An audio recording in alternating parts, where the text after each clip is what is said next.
बीमारी आई है ना। जब शंकर भगवान कह रहे हैं कि ये विष का पात्र मुझे ला कर दो, मैं पीता हूं।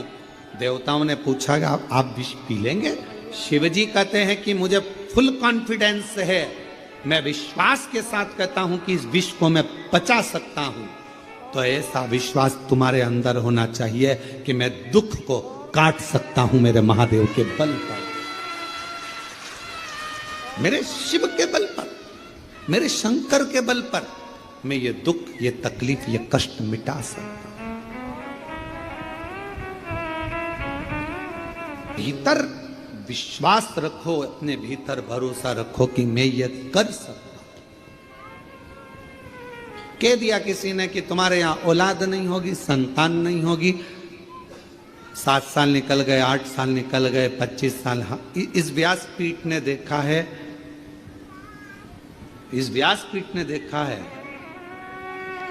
एक विवाह के जोड़े को तो 50 साल हो गए थे तो भी बाबा ने औलाद दी है। देखा इस व्यासपीठ ने।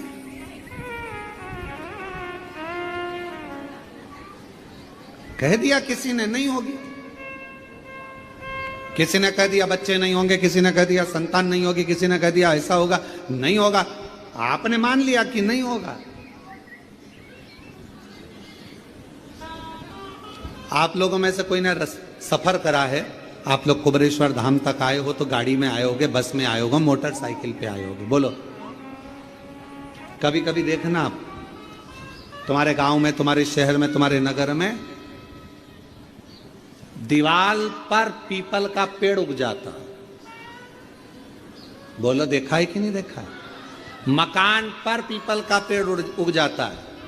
कौन उगाने गया, कौन पानी देने गया, कौन वहां पर बीज बोने गया? जब वो दीवाल पर पीपल लगा सकता है तो किसी की गोदी में एक लाल भी दे सकता है, ये निश्चित।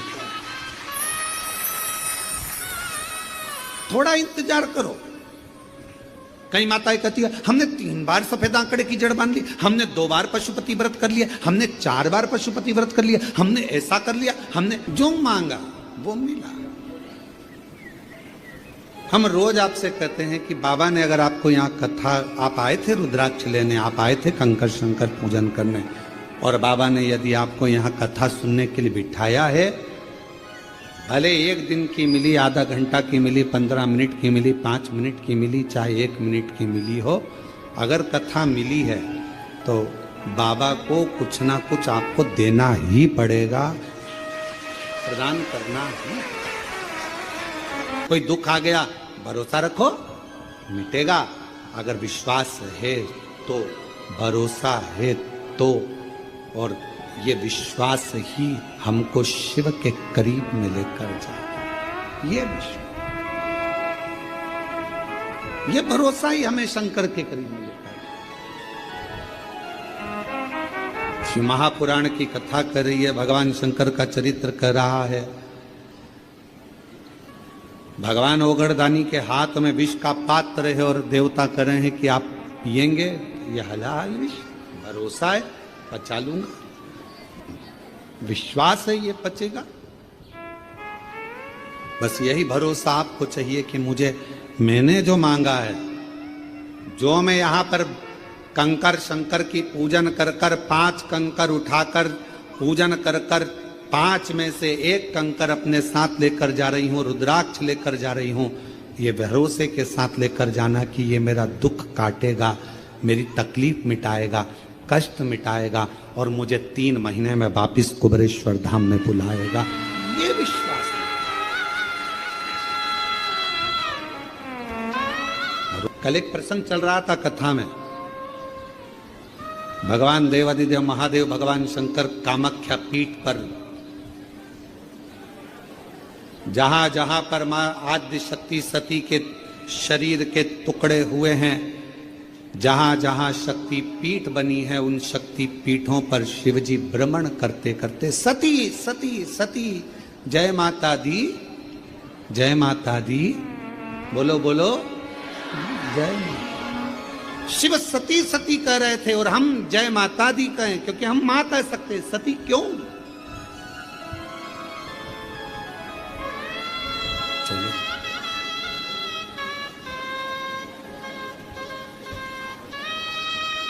कामाख्या पीठ पर देवी भागवत कहती है, मां कामाख्या के उस शक्ति पीठ पर शंकर जी बैठकर उनके शरीर से एक दिव्य ज्योति निकलकर मां कामाख्या की उस पीठ से भी एक ज्योति निकलती है जो शिव ज्योति से मिलती है। शिव ज्योति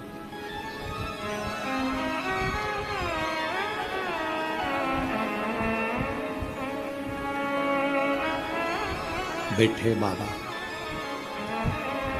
कोई तुमसे पूछे कि सबसे पहली नवरात्रि कहां से प्रारंभ हुई, कौन ने करी, जवाब देना कि मेरे देव अधिदेव महादेव ने मां सती की याद में नवरात्रे 9 दिन कामाख्या पीठ पर बैठकर मां आद्य शक्ति की आराधना करी है, साधना करी है, सती का स्मरण किया, सती का स्मरण।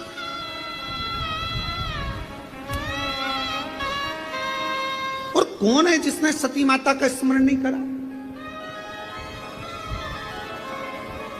ये जितनी शक्ति पीठ है, माता सती का ही तो स्थान है। कौन है मां जगत जननी का जिसने भजन नहीं करा, मां दुर्गा का स्मरण नहीं करा, मां आद्य शक्ति अंबा का स्मरण नहीं करा? कोई ऐसा देवता बता दो जिन्होंने मां शक्ति का स्मरण न करा हो। स्वयं शंकर भगवान भी मां शक्ति का स्मरण कर रहे हैं, मां देवी की आराधना कर रहे हैं, साधना कर रहे हैं। क्यों? क्योंकि शंकर भगवान 33 कोटि देवता में केवल एक देव अधिदेव महादेव ऐसे हैं जो नारी का सम्मान कैसे होना चाहिए, नारी का आदर कैसा होना चाहिए, नारी का सत्कार कैसा होना चाहिए, 33 कोटि देवता में देव अधिदेव महादेव अपनी पार्वती का आदर कर कर जनमानस को प्रेरणा देते हैं। एक स्त्री, एक नारी बच्चों को जब विद्याध्ययन कराती है तो वो सरस्वती हो जाती है। एक नारी जब पति कर्जे में लदालूम हो जाता है, उसके पास कुछ नहीं रहता, एक पत्नी अपने मायके के भी जेवर उतार कर लाकर देती है कि कर्जा चुका देना, तब वो नारी महालक्ष्मी बन जाती है। एक नारी जब बच्चे भूखे होते हैं, पति भूखा होता है और भूख लग रही होती है, घर में कोई कैसे वो बीमार भी है ना, उसके शरीर में रोग भी है, सिर दर्द हो रहा है, बुखार आ रहा है, घर में कोई करने वाला नहीं है, तब वो नारी भले नौकरी करे, सर्विस करे, चाहे कहीं पर भी रहे, चाहे वो गृहस्थ आश्रम में रह रही है, परिवार में रह रही है, पर बीमार होकर भी वो रसोई घर में भोजन बनाकर भोजन करा रही है, वो अन्नपूर्णा बन जाती। बच्चों को पढ़ा रही है, सरस्वती बन गई।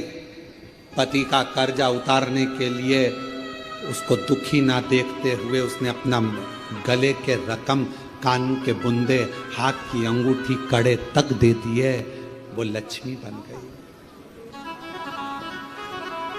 बीमार होने के बाद भी वो भोजन बनाकर अपने बच्चों को, पति को, परिवार को खिला रही है, वो अन्नपूर्णा बन गई। और जब अपने पति, अपने परिवार और अपने बच्चों पर दुख आता है तो वो चंडी भी बन जाती है, वो चंडी भी बन जाती है।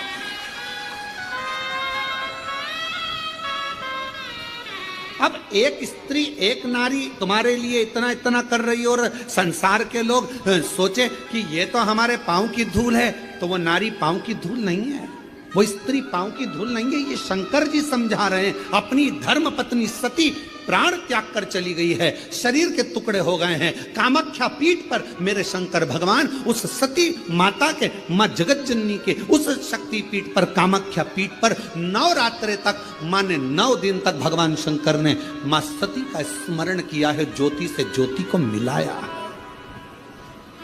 ज्योति से ज्योति।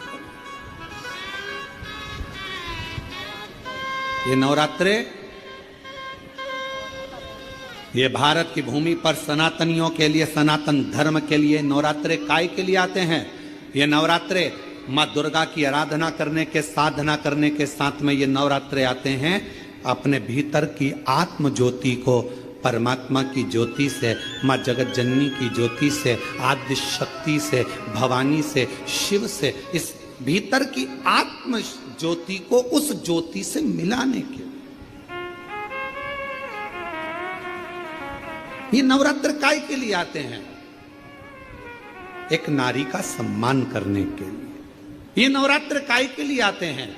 एक नारी के भीतर भी देवी की आराधना, शक्ति की साधना का प्रणाम करने के, नमन करने। ये नवरात्र काय के लिए आते हैं? एक छोटी सी छोटी लड़की में भी, कन्या में भी उस आद्य शक्ति मां